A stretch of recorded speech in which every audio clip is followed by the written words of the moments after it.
بسم اللہ الرحمن الرحیم الحمد للہ رب العالمین والعاقبۃ للمتقین والصلاة والسلام علی سید المرسلین وعلی آلہ واصحابہ اجمعین اما بعد فاعوذ باللہ من الشیطان الرجیم بسم اللہ الرحمن الرحیم وذروا ظاہر الاثم وباطنہ وقال النبی صلی اللہ علیہ وسلم اتق المحارم تکن اعبد الناس۔ محترم سامعین، تقریباً رمضان المبارک کا نصف حصہ گزر چکا ہے۔ اللہ تبارک و تعالی نے یہ مبارک مہینہ ہماری مغفرت کے لیے دیا ہے، تو ہم بندوں کو بھی چاہیے کہ ہم گناہوں سے بچیں۔ کسی کے گھر جلنے کٹنے کا مرہم ہو تو خود کو جلاتا نہیں ہے، اپنی انگلی کو آگ میں نہیں ڈالتا، اس لیے کہ اس کے گھر مرہم موجود ہے۔ اللہ تبارک و تعالی یقیناً غفور الرحیم ہے، لیکن اللہ ہمارے بڑے منعم ہیں، محسن ہیں۔ اللہ نے منعم اور محسن ہونے کی وجہ سے ہم سب کے ساتھ یہ معاملہ فرمایا ہے، اور مغفرت کا مہینہ اللہ تبارک و تعالی نے عطا کیا ہے، لیکن اس کا یہ مطلب نہیں کہ ہم گناہ پر گناہ کرتے جائیں۔ اللہ ہر ایک کی گناہوں سے حفاظت فرمائے۔ افسوس کا مقام ہے، کتنے ایسے لوگ ہیں جو مخلوق کے ڈر سے تو گناہ چھوڑ رہے ہیں، لیکن اللہ کے خوف سے، اللہ کے ڈر سے گناہ چھوڑنے والے کم ہیں۔ اصل تقوی انسان کا یہ ہے کہ تنہائی میں گناہوں سے ہم بچیں، تنہائی میں گناہوں سے ڈرنے والے اور بچنے والے ہو جائیں۔ اللہ کے نبی صلی اللہ علیہ وسلم نے ایک موقع پر فرمایا، کچھ لوگ اللہ کے پاس آئیں گے اور بڑے بڑے اعمال لے کر آئیں گے، بڑی بڑی نیکیاں لے کر آئیں گے، یأتون بِأَعْمَالٍ كَأَمْثَالِ الْجِبَالِ، ایسے اعمال لے کر آئیں گے جو پہاڑوں کے مانند ہے، ایسی نیکیاں جو پہاڑوں کے مانند ہیں، لیکن اللہ ان لوگوں کی ان نیکیوں کو ضائع کر دے گا، کچھ بھی اجر و ثواب نہیں دے گا۔ وجہ کیا ہوگی؟ حدیث میں وہ وجہ موجود ہے کہ اذا خلو انتہکوا محارم اللہ، کیونکہ وہ جب تنہائی میں ہوتے تھے، خلوت میں ہوتے تھے، تو اللہ کی محترم چیزوں کی وہ بے حرمتی کرتے تھے۔ اللہ نے جن چیزوں سے بچنے کی تاکید فرمائی ہے، ان چیزوں سے وہ بچتے نہیں تھے۔ اصل تقوی خلوت میں، تنہائی میں گناہوں سے بچنا ہے۔ گناہوں سے ہم کیسے بچیں؟ سب سے پہلے یہ ہے کہ ہم گناہوں کے نقصانات کو سمجھیں، کہ گناہ ہماری صحت کے لیے، ہماری دنیا کے لیے، ہمارے دین کے لیے بربادی کا سبب ہے۔ کتنے گناہوں کی وجہ سے انسان اپنی اچھی صحت سے محروم ہو جاتا ہے، کتنے گناہوں کی وجہ سے انسان اپنے اچھے کاروبار سے محروم ہو جاتا ہے، کتنے گناہ ایسے ہیں جس کی وجہ سے اپنے اوپر آفت آتی ہے، اولاد کے اوپر آفت آتی ہے، کاروبار پر آفت اور مصیبت آ جاتی ہے۔ گناہوں کے نقصانات کو اپنے دل میں بیٹھائے۔ اخروی نقصان کے علاوہ کتنے ایسے نقصانات ہیں جو ہمارے دنیا سے، ہمارے کاروبار سے تعلق رکھتے ہیں۔ سب سے پہلا ذریعہ گناہوں سے بچنے کا یہ ہے کہ گناہوں کے نقصانات کو سمجھیں۔ گناہ ایک کینسر ہے، گناہ ایک آگ کا انگارہ ہے، بلکہ علماء نے ایک عجیب جملہ ارشاد فرمایا، المعاصی برید الکفر، گناہ کفر کا ڈاکیا ہے، گناہ کفر کا ڈاکیا ہے۔ کبھی انسان گناہ کرتے کرتے ایسا جری ہو جاتا ہے، اور غلط محبتوں میں انسان کبھی پھنس کر اپنے دل کو ایسا خراب کر لیتا ہے کہ اللہ تبارک و تعالیٰ کو غیرت آتی ہے، اور اس دل سے اللہ اپنی محبت نکال لیتا ہے۔ اللہ کو غیرت آتی ہے، اللہ نے یہ دل اپنی محبت کے لیے دیا ہے، غلط محبتوں کو بسانے کے لیے نہیں دیا ہے۔ ایمان والے کی شان تو یہ ہوتی ہے، والذین آمنوا اشد حبا للہ، ایمان والا اللہ سے خوب محبت کرتا ہے، غلط محبتوں سے، عشق مجازی سے بچتا ہے۔ عشق مجازی اور غلط محبتوں کا انجام ایمان کا ختم ہو جانا ہے۔ اسی لیے بزرگوں کا یہ قول ہے، المعاصی برید الکفر، گناہ کفر کا ڈاکیہ ہوتا ہے۔ گناہ سے بچنے کا ایک دوسرا طریقہ اللہ کی نعمتوں کا استحضار ہے۔ ہمیشہ سوچا کریں، ہم تو گناہ پر گناہ کر رہے ہیں، اللہ کی جانب سے انعامات کی بارش ہو رہی ہے، اللہ کی جانب سے رحمتوں کی بارش ہو رہی ہے، اور اللہ نے خصوصی طور پر رمضان المبارک میں ہم سب پر نہ جانے کتنی عظیم رحمتیں نازل فرمائی ہیں۔ اللہ کی نعمتوں کا استحضار، اعضاء کی سلامتی کہ اللہ نے گناہوں کے باوجود ہماری نگاہ کی حفاظت کی ہے، زبان کی حفاظت کی ہے۔ اللہ چاہتا تو بدنگاہی کے وقت ہماری بینائی کو چھین لیتا۔ جب ہم زبان کو غلط استعمال کر رہے ہیں، اللہ چاہتا تو ہمیں گونگا بنا دیتا، ہماری زبان کی طاقت کو چھین لیتا۔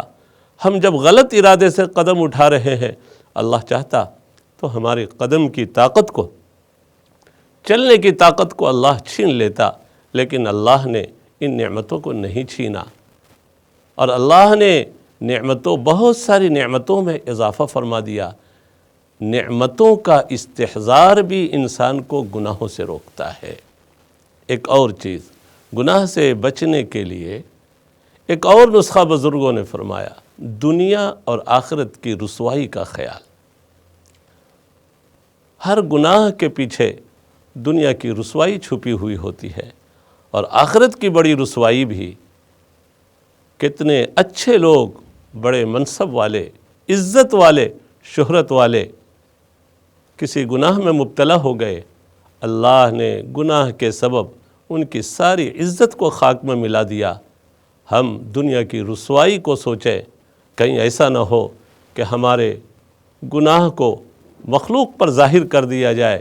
یقیناً اللہ ستار ہے، ستار ہے، وہ ستار الذنوب ہے، غفار الذنوب بھی، ستار العیوب بھی ہے، غفار الذنوب بھی ہے۔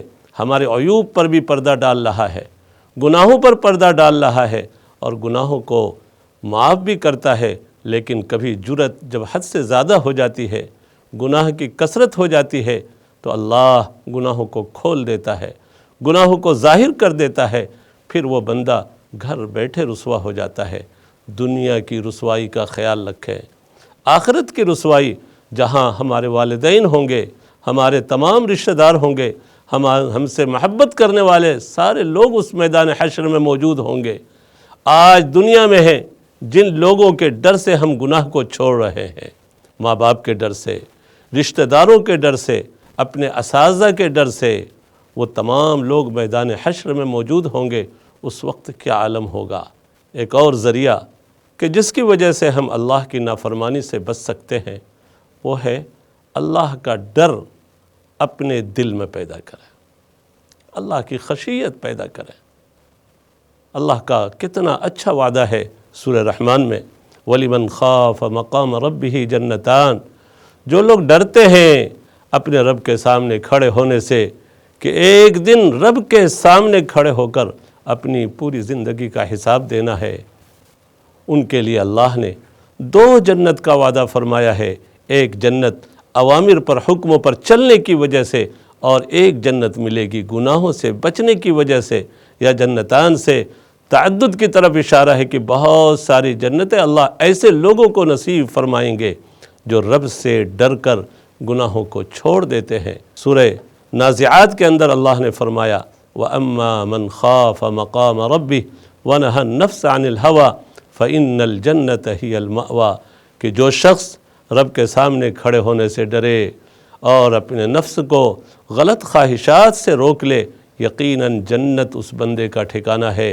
ایسے شخص کے لیے اللہ نے جنت کا یقینی وعدہ فرمایا ہے۔ جو رب کے ڈر سے گناہوں کو چھوڑ دیتے ہیں، اللہ کی خشیت پیدا ہو جائے، اللہ سے ڈرنے والے ہو جائیں، اس کی عظمت کو سوچ کر، اس کی نعمتوں کو سوچ کر، اللہ کا ڈر اور اللہ کا در، یہ دو چیز ہے، ایک ڈر اور ایک در، کہ جب بھی گناہ کا جذبہ اپنے اندر آوے، گناہ کی غلط خواہش پیدا ہو، فوراً اللہ کے در کو لازم پکڑ لے، رونے والے ہو جائے۔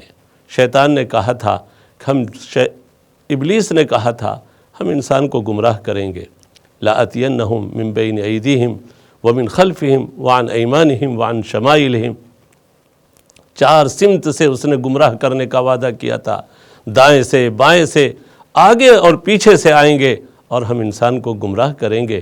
لیکن دو سمت اللہ نے بھلا دی اسے، نیچے کی اور اوپر کی۔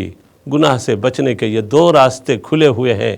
جب کبھی گناہ کے وساوس دل میں آوے، گناہ کے حالات پیدا ہوں، بندہ سجدے میں گر جاوے، دعا کے لیے ہاتھ اٹھا دیوے، یقیناً اللہ سے بڑی کوئی طاقت نہیں، نفس اور شیطان کی کوئی طاقت نہیں اللہ کے سامنے۔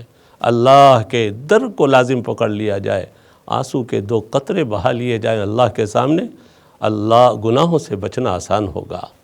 ماں کی شفقت بڑی مشہور ہے، اولاد کیسی نافرمان ہو، کتنی بھی نافرمان ہو، کتنی بھی نافرمانی اس نے کی ہو، لیکن وہی نافرمان اولاد جب ماں کے سامنے آ کر آنسو کے دو قطرے بہا لیتی ہے، ماں فوراً معاف کر دیتی ہے، ماں کے دل میں رحم آ جاتا ہے۔ اللہ سے بڑا کون رحم کرنے والا ہوگا، اللہ سے بڑا کون مہربان ہوگا۔ آنسو کے دو قطرے خصوصاً اس ماہ مبارک میں ہر گھڑی اس کی قیمتی ہے، خصوصاً سحر کا وقت اللہ کے سامنے آنسو کے چند قطرے بہا لیے جائیں، آنسو کے چند قطرے بہا لیے جائیں، ضرور اللہ ہمارے گناہوں کو بخش دے گا۔ اللہ غفار ہے، غفار ہے، اس کی غفاریت پر ہم سب کو یقین ہے، ایمان ہے، اور یہی ہم سب کا سہارا ہے۔ سلیمان بن یسار کے بارے میں ایک واقعہ مشہور ہے۔ حضرت حج کے لیے اپنے قافلے کے ساتھ جا رہے تھے، ایک جگہ قافلے کا پڑاؤ ہوا، قافلے کے سارے لوگ اپنی ضرورت کے لیے، خریدی کے لیے بازار چلے گئے، تنہا تھے۔ ایک عورت اندر داخل ہو گئی اور کچھ سوال شروع کیا۔ حضرت نے روٹی کا ٹکڑا پیش کیا، پیسے پیش کیے، عورت نے صرف یہ کہا، مجھے نہ روٹی کا ٹکڑا چاہیے نہ پیسے چاہیے، مجھے وہ چاہیے جو ایک عورت کو مرد سے ضرورت ہوتی ہے۔ حضرت فوراً سجدے میں گر پڑے، رونا شروع کیا کہ اللہ، اے اللہ، یہ خاتون تو میرے ایمان کو خراب کرنا چاہ رہی ہے، میرے ایمان کو چھیننا چاہ رہی ہے۔ یقیناً گناہ ایمان چھن جانے کا سبب ہو جاتا ہے، ایمان چھن جانے کا سبب ہوتا ہے، ایمان سے محرومی کا ذریعہ ہوتا ہے، یہ ہمیشہ خیال رہے۔ ایک صحابی ایک موقع پر بہت رو رہے تھے، ان کے دوست ملنے آئے، کہا کیوں آپ اس قدر رو رہے ہیں؟ فرمایا ڈر لگ رہا ہے کہیں گناہ کے سبب اخیر وقت میں اللہ ہمارے ایمان کو نہ چھین لیوے، ہمارے ایمان کو نہ چھین لیوے۔ تو اللہ کا ڈر اور اللہ کے در کو، اللہ کا ڈر اپنے اندر پیدا کر لیں۔ گناہ کے جب بھی وساوس ہوں، خیالات فاسدہ ہوں، اللہ کی طرف رجوع ہو، اللہ کے سامنے روئے۔ رابعہ بصریہ کتنی روتی تھی راتوں میں اٹھ کر، اور خاص طور پر یہ دعا کرتی تھی، اے اللہ، آپ نے آسمان کو ہمارے اوپر گرنے سے بچایا ہے کہ آسمان ہمارے اوپر گر نہیں رہا ہے، اے اللہ شیطان کو ہمارے اوپر مسلط ہونے سے ہمیں بچا لیجئے، ہماری حفاظت فرما لیجئے۔ دعا مومن کا ہتھیار ہے، اور خصوصاً اس مبارک مہینے میں بندوں کی دعا رد نہیں ہوتی ہے، اور اللہ ہماری ساری نیک دعاؤں کو قبول فرماتا ہے، جائز حاجتوں کو اللہ قبول فرماتا ہے۔ ہماری سب سے بڑی حاجت، ایک بڑی حاجت ایمان کی حفاظت ہے، گناہوں سے بچنا ہے، ہم گناہوں سے بچنے والے ہوں۔ دعا ہے اللہ ہمارے روزوں کو قبول فرمائے، مغفرت کا، رحمت کا اور جہنم سے خلاصی کا ذریعہ بنائے، اور جس طرح ہم نے ماہ مبارک کو اہتمام سے نیکیوں کے ساتھ گزارا ہے، گناہوں سے بچ کر گزارا ہے، ایسے ہی پوری زندگی اور پورے سال کو اللہ تبارک و تعالی ہمارے لیے بابرکت بنائے، خیر کا، رحمت کا ذریعہ بنائے۔ وصلی اللہ علی النبی الکریم وعلی آلہ واصحابہ اجمعین۔